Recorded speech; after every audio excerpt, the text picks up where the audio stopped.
கர்த்தருக்குள் பிரியமான அன்புள்ளங்களே, ஆண்டவராகிய இயேசு கிறிஸ்து நாமத்தினால் கூட உங்களை வாழ்த்து வரவேற்கின்றோம். இன்று நாம் வேதத்திலிருந்து ஒரு வசனம் தியானிப்போம். மத்தேயு சுவிசேஷம் 12ஆம் அதிகாரம் 40வது வசனத்தை நாம் கூட வாசித்து இன்று நாளில் ஒரு சத்தியத்தை நாம் தியானிக்கலாம்.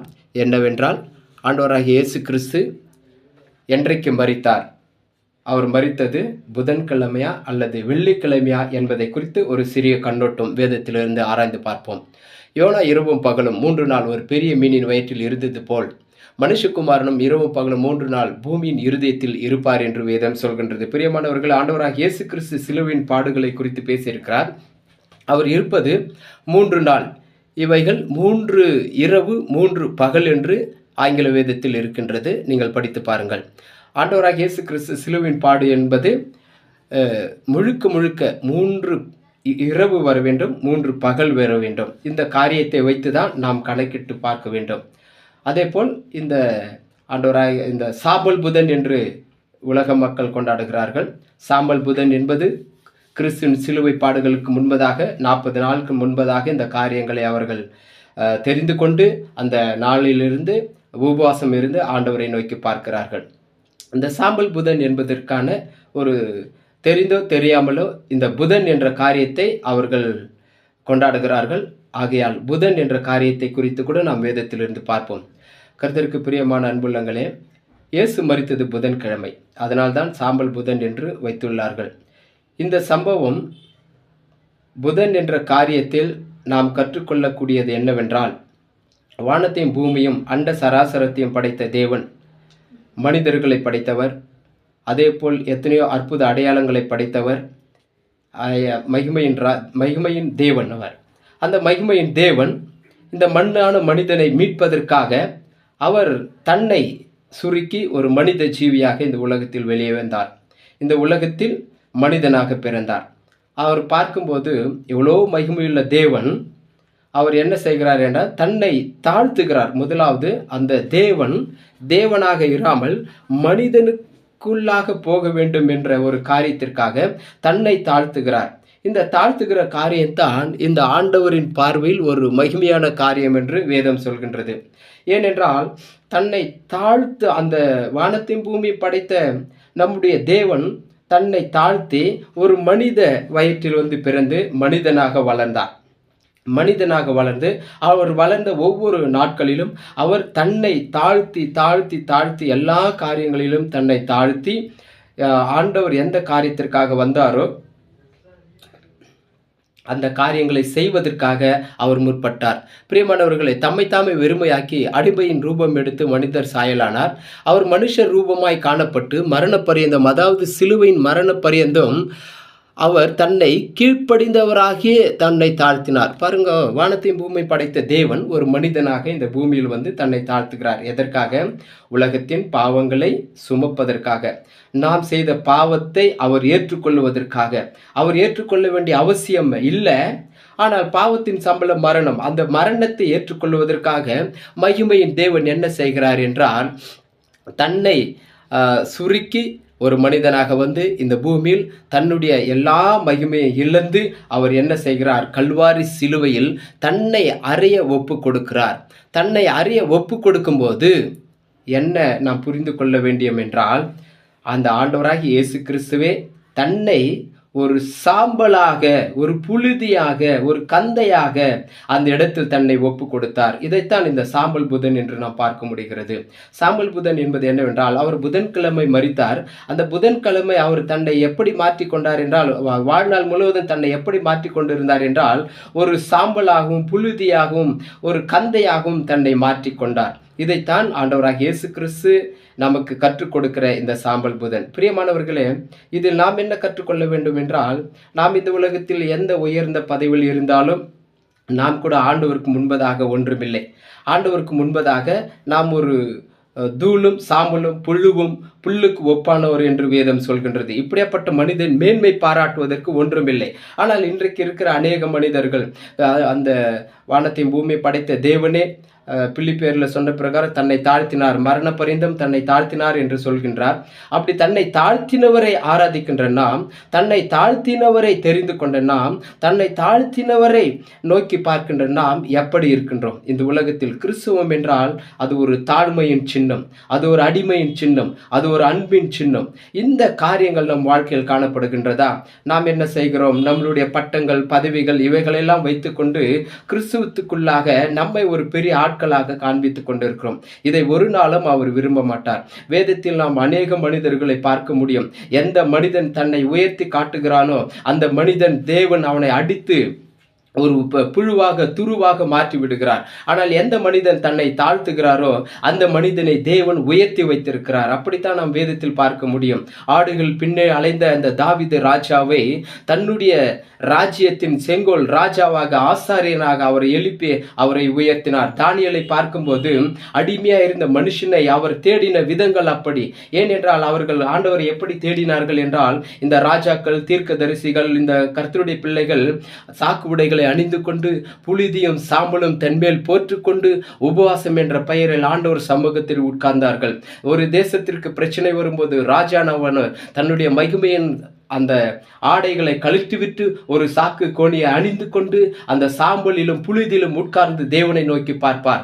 ஒரு தீர்க்கதரிசியும் அப்படித்தான் தேவனை நோக்கி பார்ப்பார்கள். கர்த்தருடைய பிள்ளைகள் தனிப்பட்ட வாழ்க்கையில் கூட மேற்கொள்ள முடியாத சூழ்நிலையில் தேவனை நோக்கி பார்க்கிற விதம் என்னவென்றால், அங்கு என்ன சொல்ல வருகிறார் என்றால், அந்த நாட்டிற்கு அவன் ராஜாவால் இருந்தாலும் தேவனுக்கு முன்பதாக அவன் ஒரு சாம்பலும் தூளும் ஒப்பானவன் என்று அவர்கள் உணர்ந்து கொள்ள வேண்டும். அவர்கள் அந்த தாழ்மையை கற்றுக்கொள்ள வேண்டும். ஏனென்றால் ஆண்டவராக இயேசு கிறிஸ்து கூட சிலுவையின் பாடுகளை எல்லாம் முடித்து போகும்போது தன்னுடைய சீஷர்களை அழைத்து என்னுடைய அடிச்சுவடுகளை பின்பற்றுங்கள் என்று சொன்னார். வேற யாரை நாம் பின்பற்றக்கூடாது, பின்பற்றவும் முடியாது. அப்படி பின்பற்றுவோமானால் நாம் ஆண்டவருடைய பிள்ளைகளா இந்த பூமியில் வாழ முடியாது. பிரியமானவர்களே, நீங்கள் இந்த காரியங்கள் எல்லாம் வேதத்தில் நாம் பார்க்கும்போது அநேக காரியங்களை ஆண்டவர் நமக்கு கற்றுக் கொடுத்திருக்கிறார். இந்த நாம் என்ன இதில் கற்றுக்கொள்ள வேண்டும்? நாம் எப்படியாப்பட்ட உயர்ந்த மனிதனாக இருந்தாலும் ஆண்டவருடைய சமூகத்தில் இல்லை, ஆண்டவரை ஏற்றுக்கொண்ட பிறகு நாம் சராசரி மனிதர்களாக, அன்புள்ளவர்களாக வாழ வேண்டும் என்று வேதம் கற்றுக் கொடுக்கிறது. நம்மளுடைய மகிமையெல்லாம் சாம்பலாக்க வேண்டும். நம்மளுடைய பட்டங்கள், நம்முடைய சட்டங்கள், திட்டங்கள் எல்லாவற்றையும் சாம்பலாக்கி அவருடைய சமூகத்தில் வந்து இருக்கும்போது அவர் நம்ம எல்லா காரியத்திலும் அவர் நம்மை பொறுப்படுத்திக் கொண்டு உயர்த்துகிறவராய் இருக்கிறார். பிரியமானவர்களே, இன்றைக்கு அநேகர் தன்னுடைய பெயருக்கு முன்பதாக அநேக பட்டங்களை போட்டுக் கொள்ளுகிறார்கள். இந்த பட்டங்கள் ஒரு நாளும் நம்மை பரலோகம் கொண்டு போகாது. ஏனென்றால் வேதம் சொல்கின்றது, நீங்கள் ரபி ரபி என்று அழைக்கப்படாது இருப்பீர்களாக என்று சொல்கின்றது. இந்த ரபி ரபி அழைக்கப்படாது இருப்பீர்கள் என்று சொல்லியும் இன்றைக்கு இருக்கிற அநேக கிறிஸ்தவர்கள் தங்கள் பெயருக்கு முன்பதாக அநேக பட்டங்களை வாஞ்சிக்கிறார்கள். என்ன பட்டங்களை? ரெவரண்ட், பாஸ்டர், பிஷப் என்ற அநேக பட்டங்களை வாஞ்சிக்கிறார்கள். இந்த பட்டங்களை வாஞ்சிப்பது நம்முடைய காரியங்கள் அல்ல. இந்த பதவி, பட்டம் இவைகள் எல்லாம் வாஞ்சிப்பது சாத்தானுடைய வஞ்சகம். சாத்தான் தான் முதலில் தேவனுக்கு முன்பாக, தேவனுக்கு எதிராக நான் உயர்ந்திருப்பேன், நான் வடபுறத்தில் ஆராதனை கூடத்தில் விற்றிருப்பேன் என்று அவன் தன்னை உயர்த்தி காட்டியதன் நிமித்தம் தான் தேவன் அவனை கீழே தள்ளினார். பிரியமானவர்களே, இந்த காரியத்தை நாம் கற்றுக்கொள்ள வேண்டும். எந்த ஒரு மனிதன் கிறிஸ்துவத்திற்குள்ளாக தன்னை தாழ்த்த முடியாமல் தன்னுடைய பெருமையில் வாழ்கிறார்களோ அவர்கள் ஆண்டவருக்கு முன்பதாக சத்துருக்களாய் மாறிவிடுவார்கள். அவர்கள் சாம்பலாக மாற முடியாது. எந்த ஒரு மனிதன் ஆண்டவருக்கு முன்பதாக தன்னை தாழ்த்தி சாம்பலாக, தூளாக, புழுதியாக ஒப்பு கொடுத்து அந்த சாக்குகளை அணியக்கூடிய அந்த வாழ்க்கை, அப்படி என்றால் நான் ஒன்றுமில்லை, நான் ஒரு சாம்பலானவன், நான் ஒரு மண்ணான மனிதன், இந்த மண்ணான மனிதனுக்கு ஒரு மகிமையும் இல்லை என்று அந்த காரியத்தை கற்றுக்கொள்ள வேண்டும். அந்த சாக்கு ஆடை என்பது ஒரு எளிமையான வாழ்க்கையை கற்றுக் கொடுக்கிறது. பிரியமானவர்களே, நாம் ஒரு எளிமையான வாழ்க்கையை வாழ கற்றுக்கொள்ள வேண்டும். இந்த காரியங்களை கற்றுக் கொடுப்பது தான் இந்த சாம்பல் புதன். பிரியமானவர்களே, இப்படித்தான் நடக்க வேண்டும், இப்படித்தான் இருக்க வேண்டும் என்று கிறிஸ்தவம் சொல்கின்றது. ஆம், இப்படித்தான் ஆண்டவராக இயேசு கிறிஸ்துவும் நமக்கு கற்றுக் கொடுத்து போயிருக்கிறார். அதே போல் ஆண்டவராக இயேசு கிறிஸ்து எப்போது மரித்தார் என்று வேதத்தில் இருந்து நாம் ஒரு சில காரியங்களை நாம் ஆராய்ந்து பார்ப்போமானால் அந்த காரியங்கள் நன்றாக நமக்கு புரிந்துவிடும். ஏனென்றால் ஆண்டவராக இயேசு கிறிஸ்து மரித்தது ஏதோ அவர் புதிதாக எடுத்த விஷயம் அல்ல.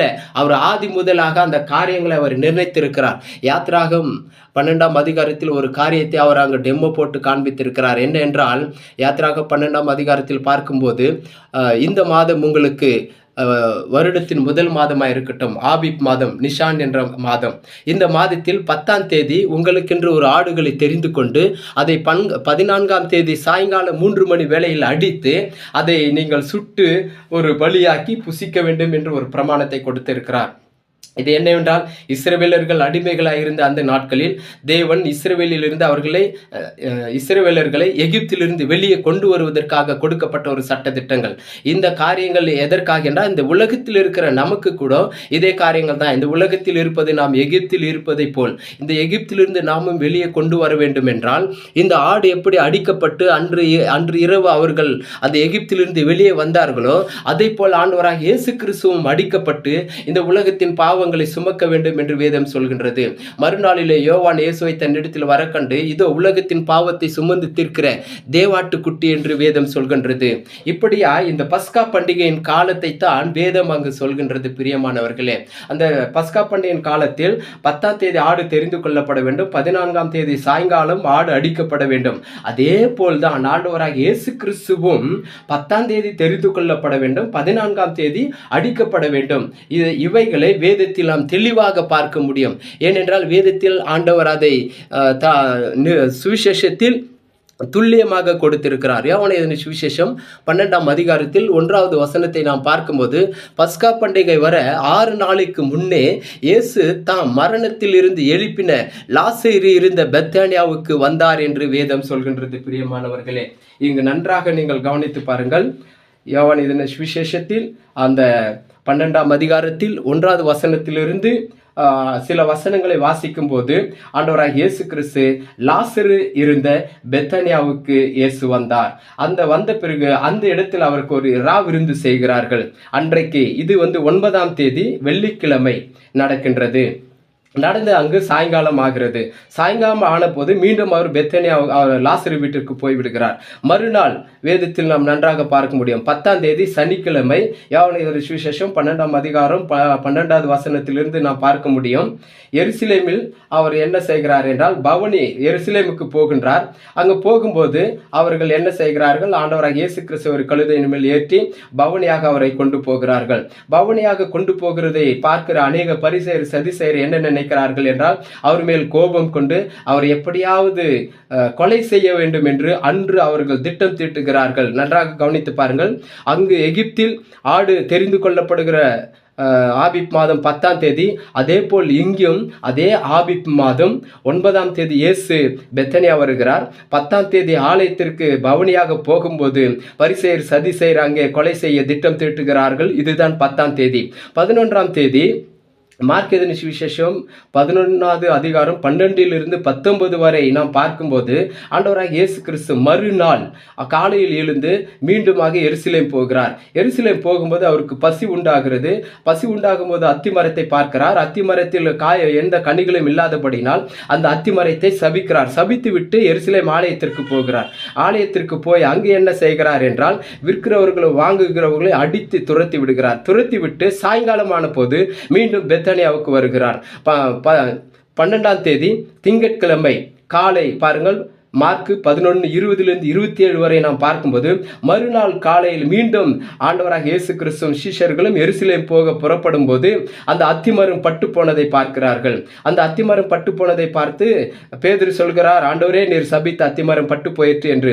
அந்த இடத்தில் அநேக வார்த்தைகளை ஆண்டவர் பேசுகிறார். அந்த 11ஆம் அதிகாரத்திலிருந்து 13ஆம் அதிகாரம் எல்லாம் சில காரியங்களை அங்கு ஆண்டவர் பேசுகிறார். என்னவென்றால், விசுவாசத்தை குறித்து, பிறகு என்ன நடக்க என்று அநேக காரியங்களை அவர் பேசிக்கொண்டு வருகிறார். அதே போல் 13ஆம் தேதி செவ்வாய்க்கிழமை மார்க் 14:1 அந்த அதிகாரத்தை வாசித்து பார்க்கும்போது 3ஆம் வசனத்தில் நாம் பார்க்க முடியும். அதே பெத்தானியாவில் குஷ்டரோகியா இருக்கிற சீமோன் வீட்டில் அவர் வந்து இருக்கிறார். காலையில் இந்த காலையில் அவர் என்ன 13ஆம் தேதி செவ்வாய்க்கிழமை காலையில் பெத்தானியாவில் குஷ்டரோகி வீட்டில் பந்தி இருக்கிறார். மத்தியானம் ஆன பிறகு சீஷர்கள் கேட்கிறார்கள். 14ஆம் அதிகாரத்தில் 17வது வசனத்தில், ஆண்டவரே, நாம் பஸ்காவை எங்கு ஆயத்தப்படுத்த வேண்டும் என்று கேட்கிறார்கள். அவருக்கு கேட்ட பிறகு அவர் ஒரு வீட்டை சொல்கின்றார். அந்த வீட்டில் போய் அவர்கள் சாயங்காலமாக அந்த பந்தியை ஆசரிக்கிறார்கள். அந்த பந்தி பஸ்கா பந்தி அல்ல, பஸ்கா பண்டிகைக்கு முன்பதாக யூதர்களுக்கு தேவன் கொடுத்த ஒரு விசேஷித்த செலிப்ரேஷன். அது என்னவென்றால் பஸ்கா வருவதற்கு முன்பதாக இரவு பெசா என்று சொல்லுவார்கள். அந்த இரவு வருவதற்கு முன்பதாக அவர்கள் அந்த சாயங்காலம், செவ்வாய்க்கிழமை சாயங்காலம் போய் அந்த காரியங்களை செய்துவிட்டு அவர்கள் அங்கிருந்து எங்க போகிறார்கள் என்றால் ஒலிவ மலைக்கு போகிறார்கள். ஒலிவ மலைக்கு போய் ஆண்டவர் அங்கு சில காரியங்களை பேசுகிறார். பேசிவிட்டு கெத்செமனே தோட்டத்திற்கு வருகிறார். கெத்செமனே தோட்டத்தில் வந்து அவர் ஜெபிக்கிறார். ஜெபித்து கொண்டு இருக்கும்போது யூதா பரிசேயர் சதுசேயர் ஆசாரியர்கள் அனுப்பப்பட்ட அந்த ஜனங்களும் வந்து ஆண்டவராக இயேசு கிறிஸ்துவை பிடிக்கிறார்கள். இவை வந்து செவ்வாய்க்கிழமை சாயங்காலம் முடிந்து புதன்கிழமை ஆரம்பம். யூத கலாச்சாரத்தின்படி வேத காலச்சட்டங்கள் எப்படி என்றால் சாயங்காலமும் விடியற்காலமாகி ஒரு நாள். அப்படி என்றால் அவர்களுடைய நமக்கு காலை ஒரு இரவு ஒரு பகல், நமக்கு ஒரு நாள். அவர்களுக்கு அப்படி அல்ல. அவர்களுக்கு முதலாவது ஒரு இரவு ஒரு பகல் வரும். ஆதியாகத்தில் நாம் பார்க்கும்போது சாயங்காலமும் விடியற்காலமாகி முதலாம் நாள் ஆயிற்று என்று சொல்வார்கள். அவர்களுடைய காலங்கள் எப்படி என்றால் சாயங்காலத்தில் சூரிய அஸ்தமித்த பிறகு 6 மணிக்கு மேல் ஒரு நாள் ஆரம்பம். இரவு தான் அவர்களுக்கு ஆரம்பம், பகல் வந்து முடிவு. இப்போது புதன்கிழமை ஆரம்பமாகிறது இரவு. அந்த இரவில் ஆண்டவராக இயேசு கிறிஸ்துவை பிடித்து கொண்டு போய் யாரிடத்தில் கொடுக்கிறார்கள் என்றால் பிரதான ஆசாரியரிடத்தில் வேதபாரர்களிடத்தில் கொடுக்கிறார்கள். அங்கு கொடுத்து அவர் என்ன பண்ணுகிறார்கள், அந்த இரவு முழுவதும் அவரை துன்புறுத்துகிறார். இவைகள் வந்து புதன்கிழமை ஆரம்ப நாள். அந்த அடுத்து அந்த பகல் வருகிறது அல்லவா, அந்த பகல் வருவதைத்தான் வேதம் அங்கு மார்க் எழுதின சுவிசேஷத்தில் 14ஆம் தேதி, இவை வந்து 14ஆம் தேதி இரவு அவரை பிடித்து கொண்டு வந்து விட்டார்கள். பகல் வருகிறது. பகல் 14ஆம் தேதி வரும்போது அதே மார்க் எழுதின சுவிசேஷம் 15ஆம் அதிகாரம் 1வது வசனத்தில் நாம் பார்க்கும்போது விடியற்காலையில் அவர்கள் என்ன செய்கிறார்கள், எல்லாரும் அவர்கள் ஆண்டவராக இயேசு கிறிஸ்துவை கொண்டு போய் அரண்மனை பிலாத்துவினிடத்தில் ஒப்புக் கொடுக்கிறார்கள். பொழுது விடிந்தவுடன் பிரதான ஆசாரியரும் மூப்பரும் வேதபாரகரும் ஆலோசனை சங்கத்தானையரும் கூடி ஆலோசனை பண்ணி இயேசுவை கட்டி கொண்டு போய் பிலாத்துவினிடத்தில் ஒப்பு கொடுத்தார்கள். இது வந்து புதன்கிழமை பகலில் நடக்கிற காரியங்கள். புதன்கிழமை பகலில் நடக்கக்கூடிய இந்த காரியங்களில் அவர்கள் பிலாத்துவினிடத்தில் ஒப்பு கொடுக்கிறார்கள். பிலாத்து அவரை விசாரித்து இவர் ஒரு குற்றத்தையும் செய்யவில்லை என்று அவர் அனுப்பிவிடுகிறார். இருந்தாலும் யூதர்கள் அவரை சிலுவையில் அறியம் என்று சொன்னதனால் நீங்களே பார்த்துக்கொள்ளுங்கள் என்று சொல்கிறார்கள்.